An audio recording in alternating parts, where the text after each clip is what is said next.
Nous sommes en 2025. Le Congo est enfin devenu un pays émergent. Mais un pays émergent certainement pour ceux qui fument du chanvre. Car pour nous autres, force est de constater que même dans les 10 prochaines années, le Congo ne sera pas un pays émergent. Il fut un temps où le président de la République nous avait présenté un projet sur lequel l'ambition était de rendre le Congo émergent en 2025. C'est donc l'heure du bilan et des vérités.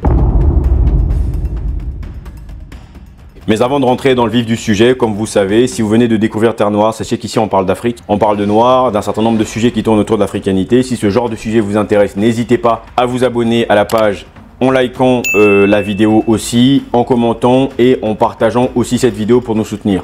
Et pour celles et ceux qui veulent encore plus nous soutenir pour un contenu de qualité, dans cette nouvelle année, vous avez la possibilité justement de vous abonner pour devenir membre et j'espère que vous allez pouvoir le faire pour soutenir le travail afin qu'on puisse produire encore et encore plus de contenu. Jingle.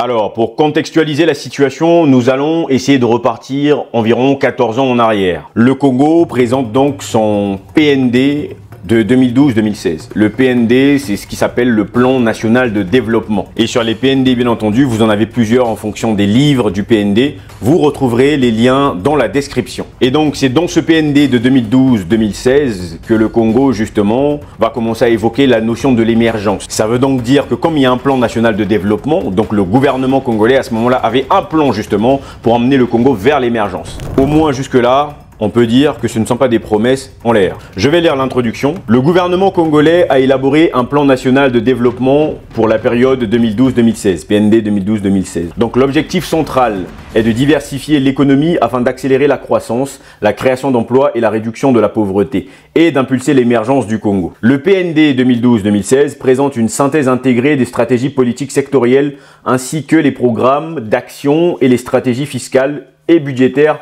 à moyen terme que le Congo entend conjuguer pour réaliser la vision du président de la République pour le septennat. Cette vision est contenue dans le chemin d'avenir et a pour objectif central de moderniser la société congolaise et industrialiser l'économie pour gérer une prospérité accrue et partagée et amorcer l'émergence progressive du Congo dans l'économie globale. Vous avez donc compris, le PND vient simplement accompagner le projet du président de la République sur le chemin d'avenir qui était déjà le projet de 2009, donc sur le septennat, c'est-à-dire que le mandat présidentiel qui s'étendait donc de 2009 à 2016. Et donc comme tous ceux qui font des plans, vous savez que lorsque l'on fait un plan, on doit aussi justement mettre en place des mesures. D'abord, on doit parler de mesures de risque parce que ce n'est pas parce que vous avez fait votre plan que celui-ci va fonctionner. Vous devez donc mesurer les risques qui peuvent impacter justement l'élaboration de votre projet. Et donc à ce moment-là, on appelle la maîtrise de risque justement ces éléments qui vont vous permettre de pouvoir anticiper certaines choses ou du moins d'avoir des solutions en cas de situation. Mais bien entendu, même dans la maîtrise de risque, on sait qu'il y a des risques que malheureusement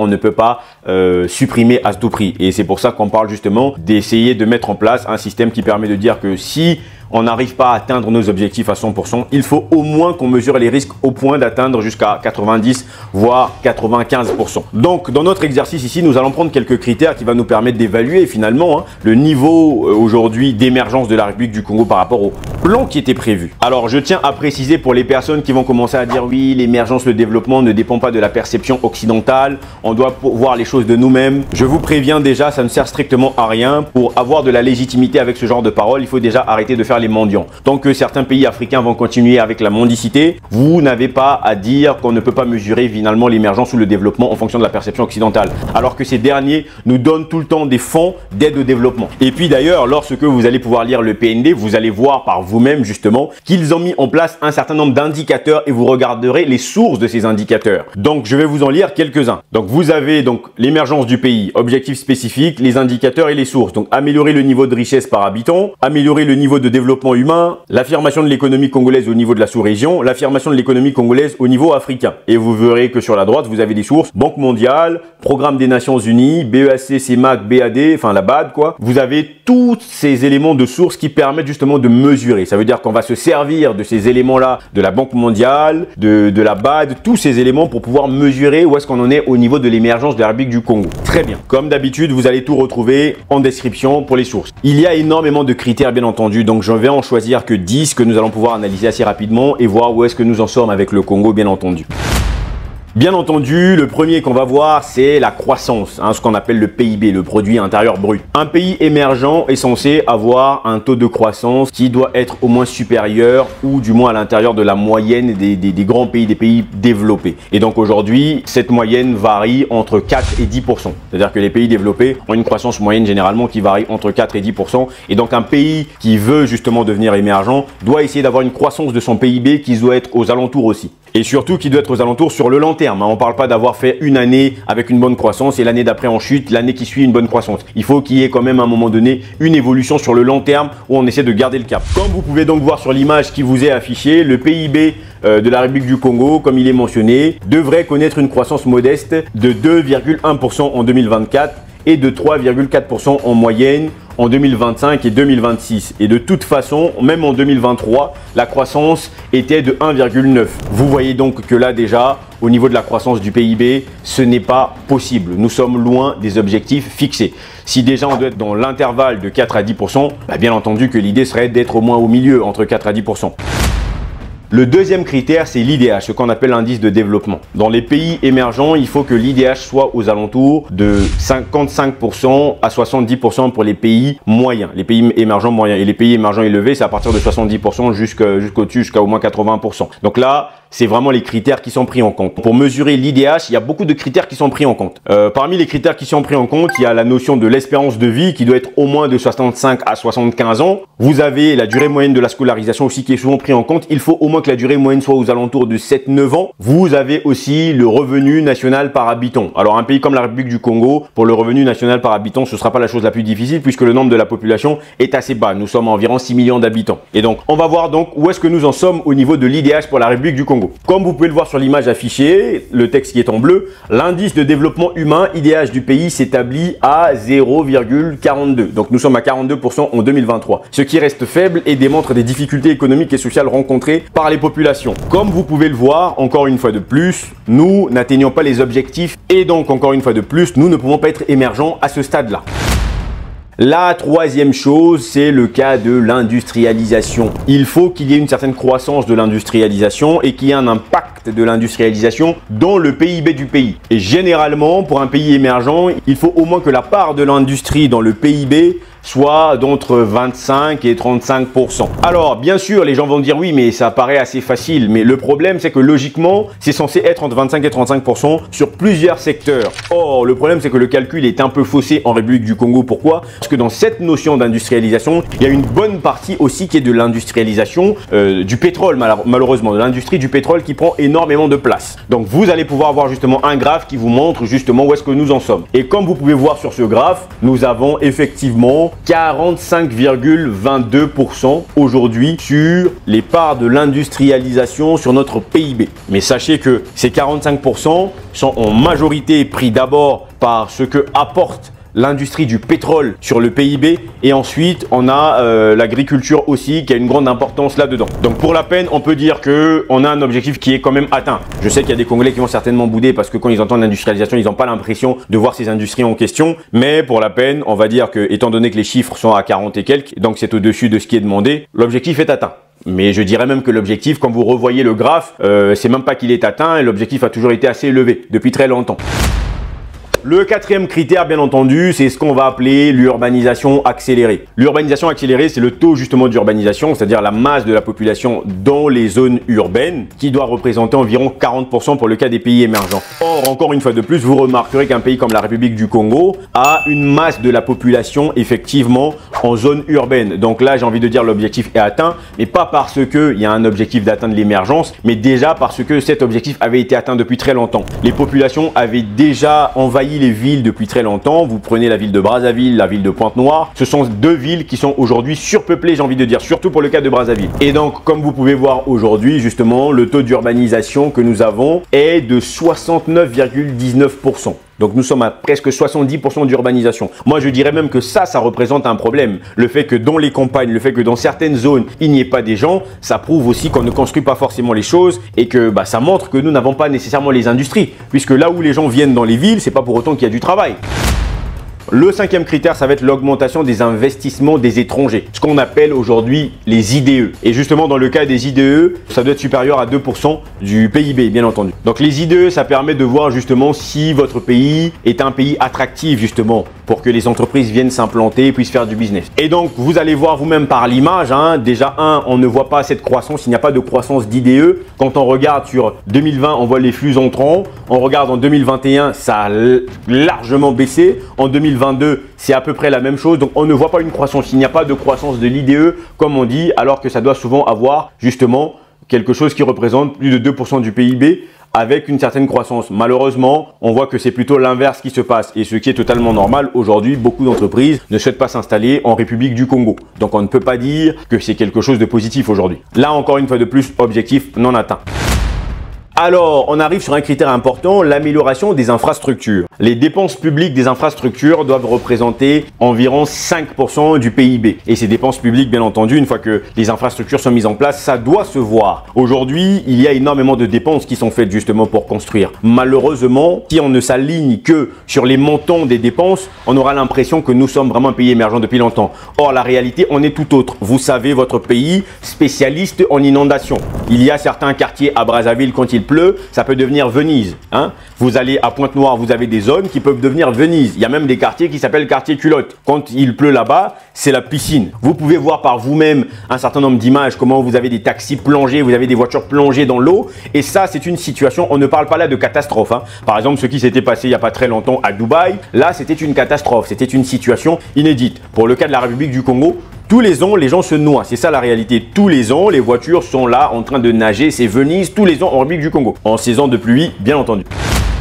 Le critère numéro 7, il faut qu'il y ait une réduction progressive de la pauvreté. Et donc, on mesure justement cette réduction progressive de la pauvreté en estimant que chaque individu, normalement dans la population, devrait avoir environ 2,15 $ par jour pour manger ou du moins pour vivre. Nous allons donc voir ce que nous donne encore le résultat sur l'image affichée. Le taux de pauvreté sur la base du seuil de pauvreté de 2,15 $ par jour atteindra 52%. 52,5% en 2022, alors qu'il s'est levé à 33% en 2014. Donc, la République du Congo, au lieu de partir vers l'émergence, nous étions à 33% de taux de pauvreté en 2014, nous sommes en train de partir vers l'enfer. Aujourd'hui, il y a plus de la moitié de la population qui est pauvre en République du Congo.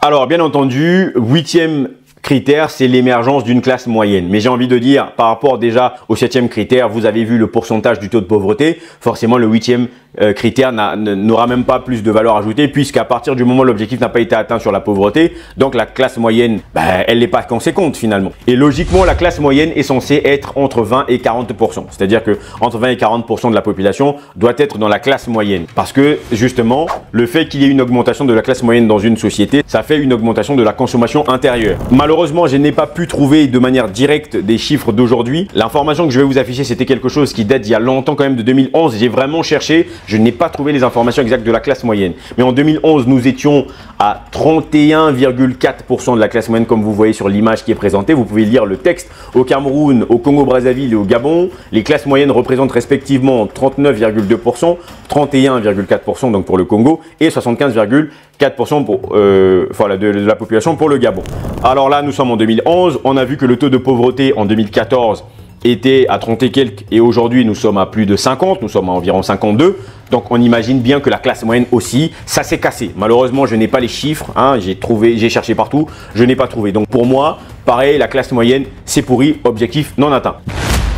Bien entendu, le 9e critère, c'est il faut avoir un accès croissant aux services essentiels. Hein, généralement, et les services essentiels, forcément, il y a le côté de la santé, il y a le côté du taux d'alphabétisation. Généralement, le taux d'alphabétisation doit être supérieur à 70%, mais le Congo a toujours eu un taux d'alphabétisation hyper élevé. Donc aujourd'hui, ce n'est pas quelque chose de nouveau. En revanche, il y a un taux justement de l'accès à l'électricité qui doit être à 75% de la population. Et donc, je vais vous montrer donc l'électricité, ce que ça donne finalement. Et donc, comme vous pouvez le voir dans l'image affichée, le Congo-Brazzaville veut atteindre un taux d'accès à l'électricité de 50% d'ici 2030. Donc les amis, pas besoin d'aller plus loin. Hein. D'ici 2030, on veut atteindre les 50%, sachant qu'il faut être aux alentours des 75% pour être dans les critères des pays émergents. Nous sommes encore loin. Et ça, bon, vous le savez, avec tout ce qui s'est passé récemment encore à Brazzaville, et quand le Seigneur des Ténèbres frappe, c'est sûr que nous ne sommes pas dans le cas d'une émergence. Objectif non atteint. Et le dernier critère, c'est l'intégration dans le commerce mondial. Il faut que votre pays puisse exporter au maximum, puisse exporter un certain nombre de choses quand vous êtes un pays émergent. Généralement, les exportations doivent justement être supérieures à 30% du PIB, la valeur des exportations, avec généralement une spécialisation sur des produits manufacturés. Et ça permet justement de créer une sorte de balance commerciale. La balance commerciale, c'est ce qui permet de se dire qu'on exporte énormément, on importe aussi. Donc si on n'exporte pas assez, nous n'allons pas avoir une certaine balance commerciale, un équilibre si vous voulez. Et pour ce cas, je vais vous sortir justement une image, donc un graphique qui va vous montrer les exportations. Vous allez comprendre pourquoi je considère que ça n'a pas trop de sens. Donc, les principaux produits exportés par le Congo en valeur. Vous avez en bleu 91% l'huile brute de pétrole. Et vous avez le reste qui représente quoi? Quasiment 9%. Vous avez donc rapidement compris les amis, nos exportations, en réalité, c'est le pétrole. Or, en réalité, si on veut être émergent, c'est pas dans le pétrole parce que le pétrole, nous avons toujours exporté depuis très longtemps beaucoup. Et ça veut donc dire que l'industrialisation qu'on a essayé de voir tout à l'heure ne sert strictement à rien puisque c'est une industrialisation qui ne fait que servir au pétrole. On ne voit pas justement sur les exportations ce que pouvait apporter cette part d'industrialisation qu'on avait vu qui représentait, je crois, 45%. Pour moi, l'objectif n'est pas atteint. Je suis désolé, on veut devenir un pays émergent. Nous exportons depuis très longtemps le pétrole. On ne peut pas considérer ça comme ça. Il n'y a pas une amélioration. Le résultat, c'est donc le chaos, comme vous pouvez le voir. Le Congo n'est pas émergent, mais le Congo est surtout très loin d'être émergent. Alors, est-ce encore une promesse de plus ratée dans une très longue liste de promesses? Mais ma question, c'est qui est responsable de tout ça? Parce qu'en réalité, là, nous ne sommes pas proches de l'émergence. Et je le disais précédemment, que lorsque on met justement des maîtrises de risque, on essaie d'atteindre au moins l'objectif. Quand on n'arrive pas à atteindre à 100%, on essaie d'atteindre au moins 90-95%. Dans notre cas, nous ne sommes même pas à 70% de notre objectif. Voilà la réalité. Alors je sais qu'il va y avoir des gens qui vont commencer à évoquer certains sujets. Non, non, non, on n'est pas d'accord. Les gens vont commencer à parler de oui, mais il y a eu une crise pétrolière. Donc à cause de la crise pétrolière, effectivement, le Congo ne pouvait plus atteindre ses objectifs. D'accord, nous allons pouvoir lire quelque chose pour vous. Le Congo-Brazzaville a été frappé de plein fouet par la chute des cours du pétrole en 2014. Chers amis, le Congo-Brazzaville a été frappé en 2014 par la chute du pétrole. Ce qui veut simplement dire, les amis, lorsque le président de la République représentait en 2015 son projet justement pendant les élections en expliquant que le Congo allait être un pays émergent, nous ne sommes plus en 2014 où la chute a commencé. Nous sommes dans un projet pour 2016, rendre le Congo émergent en 2025. Ça veut donc dire qu'il savait qu'il y avait une situation du pétrole. Le gouvernement savait qu'il y avait une situation du pétrole. La crise pétrolière était annoncée depuis longtemps. Donc on ne peut pas dire qu'ils ont continué dans un projet en sachant qu'en même temps, le pétrole, on avait déjà commencé à chuter à partir de 2014 et 2015 c'était la catastrophe. Alors bien entendu, il va y avoir d'autres personnes qui vont dire oui, mais il y avait eu la situation du Covid. Bien entendu, j'ai aussi une réponse pour vous. Pour ceux qui vont vouloir accuser le cas du Covid, je vous rappelle que l'économie du Congo n'a subi qu'une récession de 9% en 2020. Une récession de 9% en 2020. L'économie a commencé à se relancer en 2021 et les années qui ont suivi. L'inflation a pu impacter à environ 6%. Je tiens à rappeler qu'il y a eu beaucoup d'allègements sur les dettes de la République du Congo dans cette période de Covid. Donc ces deux éléments-là ne peuvent pas être les éléments qui ont empêché en tout cas d'atteindre l'objectif de l'émergence du Congo en 2025. Ça n'aurait aucun sens. Parce que si nous avions une situation qui a impacté à un moment donné à 9%, on ne peut pas dire que ça crée finalement quelque chose où on n'atteint même pas les 70% de notre objectif de l'émergence de 2025 du Congo. Et surtout, mais il semble qu'il y avait quand même l'argent des générations futures. Donc je pense que lors de la période du Covid, l'argent des générations futures aussi allait servir justement à répondre. Parce qu'il y a eu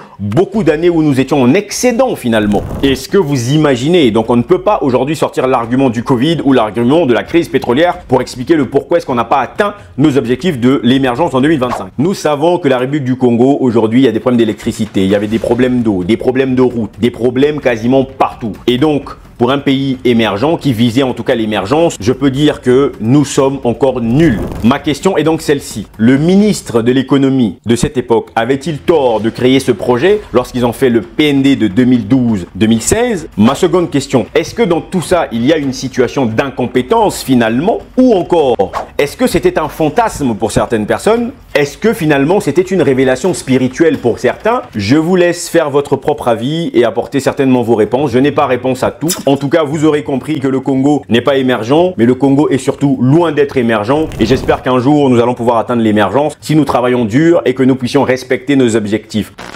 En tout cas, on se dit à très bientôt. Je ne sais pas ce que vous avez pensé de cette vidéo. Dites-le moi en commentaire, donnez votre avis. N'oubliez pas de soutenir en likant, en vous abonnant et en partageant la vidéo. Imeni.